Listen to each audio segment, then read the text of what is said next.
maaf ya, Lovenox. Obat apa itu? Obat yang dipakai untuk mengencerkan darah. Biasanya diberikan pada penderita penyakit jantung, stroke, dan gangguan bekuan darah. Lovenox. Di situ tertuliskan kata apa? Porsin origin. Ada yang tahu porsin? Ada yang tahu? Nggak ada yang tahu. Berarti kalau dokter ngeresepin obat apa aja ditelan semuanya nih? Masya Allah. Porsin itu isinya Pak, babi Pak.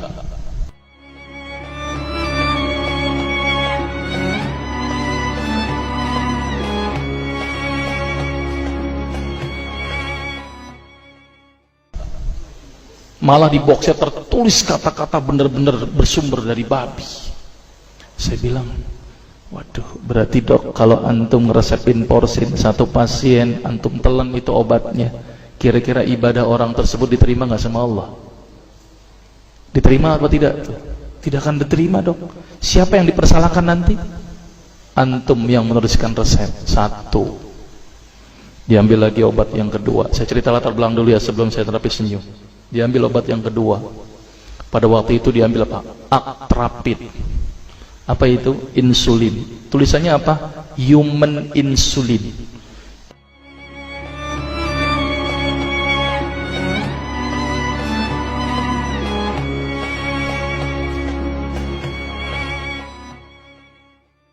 Jadi diambil dari manusia yang telah meninggal, diambil pankreasnya, insulinnya, yang menderita penyakit kanker pankreas, dibuatlah obat. Berarti dokter sudah menyuntikkan manusia ke dalam manusia. Diambil lagi obat yang ketiga. Oh, luar biasa ini dokter. Apa Ustadz ini? Diambil obat namanya analsik. Apa itu analsik? Obat untuk pusing. Ini di kalangan dokter sering resep ini nih. Isinya apa? Antalgin dan diazepam.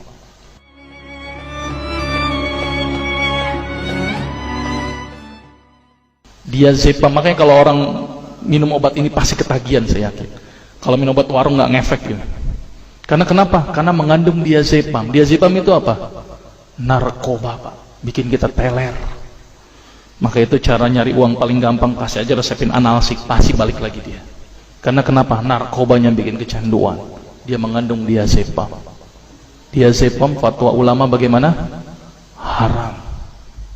Diambil lagi obat batuk, kodein.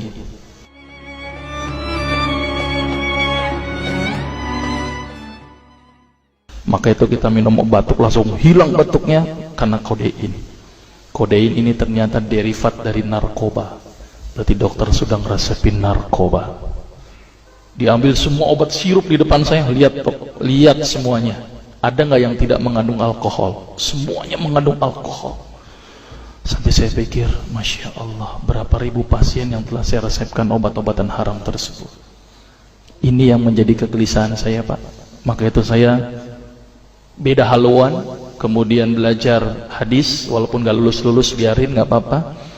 Terus kemudian saya melihat ada sesuatu yang salah. Kenapa? Karena agama Islam tidak dipelajari secara benar. Banyak umat Islam saat ini belajar akidah, belajar akhlak, belajar fikih. Tapi lihat, pernahkah umat Islam di sini belajar masalah kesehatan Islam? Sedikit sekali. Kajian-kajian tentang kedokteran Islam hampir tidak ada. Makanya tidak heran sekarang umat Islam yang notabene hebat menurut saya katanya, tapi ternyata banyak yang sakit karena dilupakan aspek ini. Mudah-mudahan ini menjadi awalan kita untuk mengkaji, karena kajian ini rutin Pak. Jadi saya mengisi kaji di beberapa kantor di Jakarta itu per kali pertemuan, per hadis, dan itu berhubungan dengan masalah kesehatan semuanya.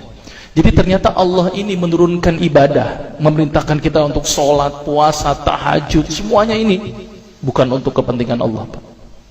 Allah nggak butuh sholat kita, Allah tidak butuh puasa kita. Ternyata Allah menurunkan ibadah adalah bentuk rasa sayang Allah kepada barang ciptaannya, yaitu manusia.